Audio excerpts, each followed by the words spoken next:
Ambassador Javed Ashraf.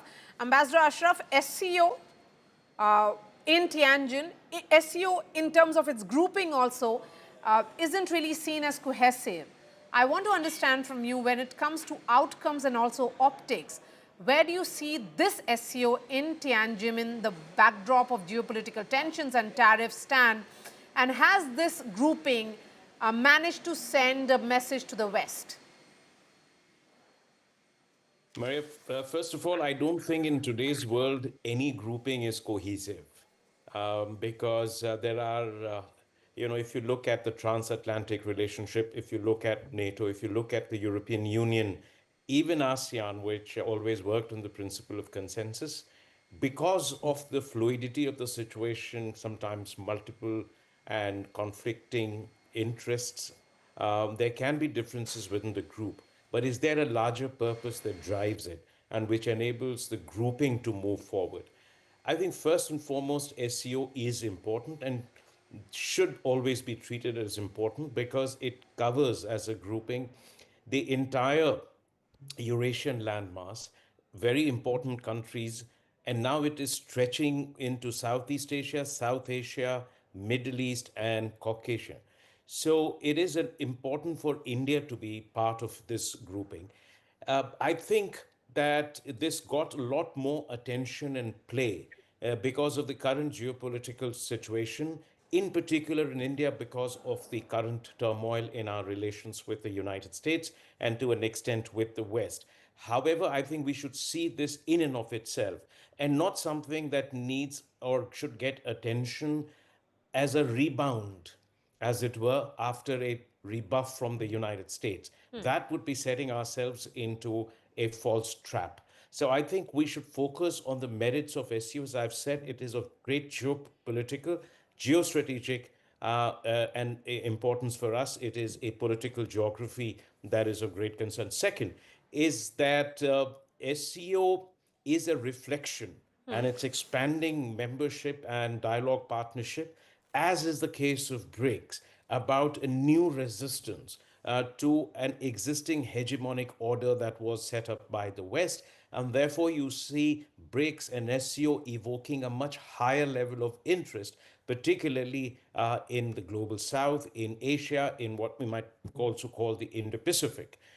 So I think this is a reflection of this underlying and these great shifts that are taking place in the world.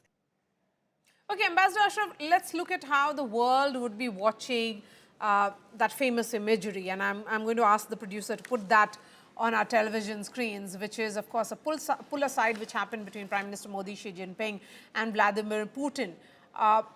There are challenges that we are seeing. There would be cautious optimism given the nature of relationship with which India and China have had, a great degree of uncertainty, unpredictability.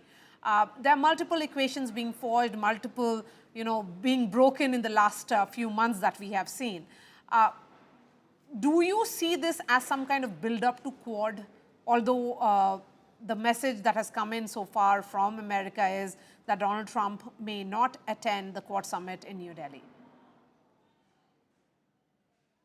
Once again, Maria, we should not fall into the false dichotomy of either or situation. India hasn't played it that way. We've had different sets of priorities, which some may argue with, agree with, some may not agree with, overemphasis on one vis-a-vis the other. That may be questionable, or some may think that wasn't the right course of action. But I would say this, that the SCO declaration itself speaks against blocks. That's one part of it. The second is, and I think that from our point of view, it is therefore why I keep emphasizing that we shouldn't have at least, I don't think the government has it, but there is that sense of emotional approach in the media and the public domain about what I call the mood swings from one side to the other, because that is what leads then to challenges and extreme volatility in relationships. So I'd say this, that India and China have set for themselves goals of normalizing relations, easing tensions, and expanding cooperation. We have done this in the past, but they have often, got derailed. we could still face that situation. But the challenge for us is to be able to navigate past that. And why is it important to do that?